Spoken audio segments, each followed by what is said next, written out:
నిన్న మాజీ మంత్రి హరీష్ రావు గారిది ప్రెస్ మీట్ చూశాను. దానికన్నా మునుపు కేటీఆర్ గారి ప్రెస్ మీట్ చూశాను. వీళ్ళిద్దరూ చాలా మంచి నటులు. నిన్ననే మొన్న బిగ్ బాస్ అయిపోయింది. నెక్స్ట్ కంటెస్ట్ పోయే ముందు బిగ్ బాస్ 10లకు హరీష్ రావు గారిని కేటీఆర్ని తీసుకోవాలి. బిగ్ బాస్లో ఎట్లుంటుందంటే ఎవరైతే మంచిగా ఉంటారో వారికి బిగ్ బాస్లో స్థానం ఉండదు. ఎవరైతే కాంట్రవర్సీ, ఎవరైతే అన్నిట్లో ఏలు పెడతా ఉంటారో, ఎవరైతే చిల్లరగా వ్యవహరిస్తారో వాళ్ళు బిగ్ బాస్లో చాలా మంచిగా ఆడే ఉంటారు. దానికి Harish Rao KTR next time seasons 10లో వాళ్ళిద్దరు కలిసి పోవాలని కోరుకుంటున్నా. ఎందుకు అంటే వాళ్ళు జీవిస్తారు.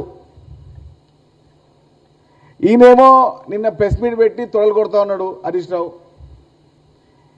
వాళ్ళట్లా వీళ్ళిట్లా అని చెప్పి ఈయనకే ఆయన మీటింగ్లో సీట్లో స్థానం లేదు. ఈయన మాట్లాడతాడు. ఏం మాటలో ఏమో ఎవరైనా వింటే నవ్వుతూ ఉంటారు, ఏడుస్తూ ఉంటారు. ఇక చూడండి వీడియో.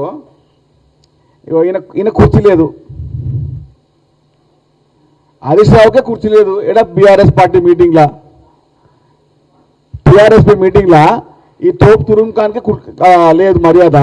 ఇక ఈయన వచ్చి మాట్లాడతారు ముఖ్యమంత్రి రేవంత్ రెడ్డి గారి కోసం. హరీష్ రావు గారు, ముందు మీ పార్టీలో మీ స్థానం ఏంది? ఎమ్మెల్యే అంతే. పార్టీలో నీకు ఎక్కడ పోస్ట్ లేదు. నువ్వు నా జిల్లా సెక్రటరీ కాదు, ఆ పార్టీలో పోలీస్ మెంబర్ కాదు, కనీసం బీఆర్ఎస్ ఎల్పీఓ టీఆర్ఎస్ ఎల్పీలో పోస్ట్ కూడా లేదు. ఇక అలాంటి హరీష్ రావు వచ్చి ఇక మాట్లాడతాడు రేవంత్ అన్న కోసం. ఇక కేటీఆర్ ఈయన ఫుట్బాల్ ఆడతాడంట. 4 కోట్ల ప్రజలు మిమ్మల్ని ఫుట్బాల్లో కొట్టి కొట్టి కొట్టి కొట్టి గ్రౌండ్ వదిలి పాడేసి మిమ్మల్ని. ఇక మీకు ఆడుకునే రైట్స్ లేవు. ఆటలో 3 రకాలు ఉంటుంది. ఒకటి గ్రౌండ్లో ఆడాలి, ఇంకొకటి మన ఆడిలో కూర్చోవాలి, ఇంకొకటి బడి నిల్చోవాలి. వీళ్ళు తాగిన పనికిరాలి వీళ్ళు ఇద్దరు. రేవంత్ అన్న ఫుట్బాల్ ఆడితే గోల్ ఆయన గోల్. ఇంకా రేవంత్ అన్న ఫుల్ ప్లేట్గా ఫుట్బాల్ ఆడలేడు ఎవరితోని. ముఖ్యమంత్రి రేవంత్ రెడ్డి గారు మనసు పెట్టి బీఆర్ఎస్ నాయకులతోని రాజకీయంగా ఫుట్బాల్ ఆడాలనుకుంటే బీఆర్ఎస్ పార్టీ ఉండదు. ఇది రాసి పెట్టుకోండి. మనస్ఫూర్తిగా బీఆర్ఎస్ నాయకులతోని బీఆర్ఎస్ పార్టీతోని ముఖ్యమంత్రి రేవంత్ రెడ్డి గారు 10 నిమిషాలు ఆలోచించి ఫుట్బాల్ ఆడితే బీఆర్ఎస్ పార్టీ నాయకులు ఉండరు, బీఆర్ఎస్ పార్టీ ఉండదు. అది బీఆర్ఎస్ పార్టీలో అందరికీ తెలుసు. ఎందుకురా నాయన మరి ఒక్కరు మాట్లాడుతున్నారు? కేటీఆర్ అంట ఆడతారంట, ఈయనేమో మూతమరి మాట మాట్లాడుతున్నారు హరీష్ రావు. హరీష్ రావు కేటీఆర్ మీ ఇద్దరు కలిసి వచ్చిన, మీతో పాటు మీ చిల్లర గ్యాంగ్ వచ్చినా కూడా రేవంత్ రెడ్డి గారి కాలి గోటికి సరిపోరు.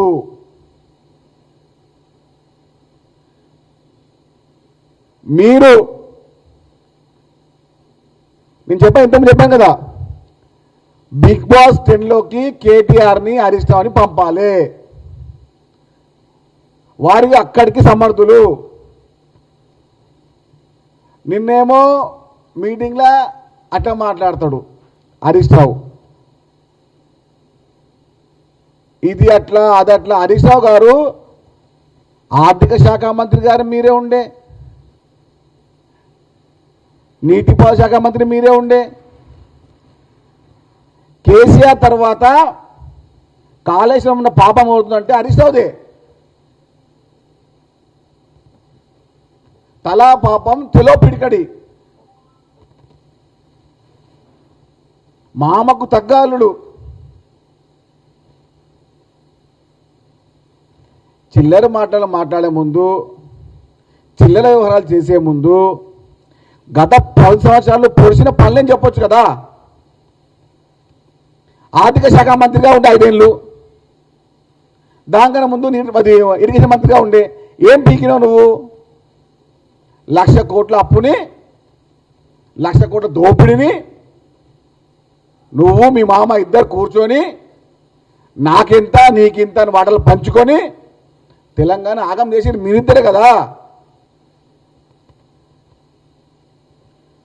10 సంవత్సరాలు శైలిలాగా దాపరించారు తెలంగాణ రాష్ట్రానికి. ఇప్పుడిప్పుడే తెలంగాణ కుదిరిపడతా ఉంది 2 సంవత్సరాల నుంచి. అది చూస్తే కూడా ఓర్వరు, కళ్ళల్లో నిప్పులు వస్తూ ఉంటాయి వాళ్ళకు. ఎక్కడైతే తెలంగాణ రాష్ట్రం అభివృద్ధి చెందుతూ ఉంటుందో కళ్ళల్లో నిప్పులు పోసుకుంటారు ఒక్కొక్కడు. గ్లోబల్ సబ్మిట్ అయినప్పటి నుంచి బీఆర్ఎస్ పార్టీ నాయకులకు నిద్రలు లేవు. సర్పంచ్ ఎన్నికల్లో చెంప చెల్లు మన మీద వాటి దెబ్బలు. ఇంకా పార్టీ గుర్తుంటే తెలుస్తుండే మీ బతుకులేందో. ఆ లోకల్లో ఆడాడ పోయి బీజేపీతో బీఆర్ఎస్ కొమ్మక్కయి ఇప్పుడు తొలలు కొడతా ఉన్నారు. 3,000 సర్పంచ్లు వచ్చిన బీఆర్ఎస్ పార్టీకి సంపూర్తిగా పరిపూర్ణంగా ఏకదాటిగా బీజేపీ పార్టీ సపోర్ట్ చేసింది కాబట్టి అని వచ్చినాయి. చాలా దగ్గర బీజేపీ పార్టీ బాహాటంగా సపోర్ట్ చేసింది బీఆర్ఎస్ పార్టీకి. ఇది తెలంగాణ ప్రజలు గమనిస్తూ ఉన్నారు. హరీష్ రావు లాంటి చిల్లరగాడు, కేటీఆర్ లాంటి ఫాల్తుగాడు వీరు కేవలం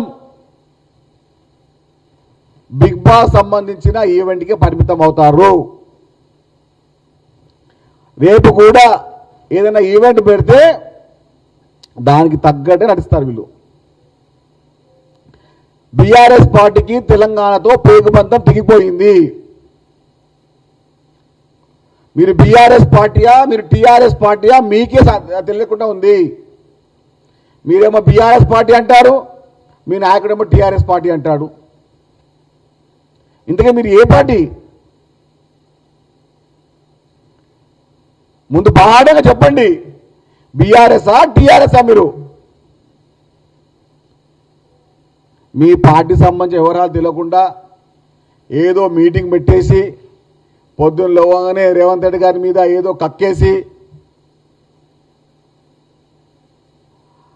తెలంగాణ రాష్ట్రం గత 2 సంవత్సరాలుగా అభివృద్ధి పథంగా ముఖ్యమంత్రి రేవంత్ రెడ్డి గారి సారథ్యంలో ముందుకు వెళ్తా ఉంటే ఈ మామ అల్లుళ్ళు తండ్రి కొడుకులు ఏమి చేయాలో తెలియక మతి భ్రమించి శృతి తప్పి మాట్లాడుతున్నారు. కాబట్టి ఒకటే మాట చెప్తున్నా, తలకిందులుగా తపస్సు చేసిన 1,00,000 సార్లు మీ ముక్కుని నేలకు రాసిన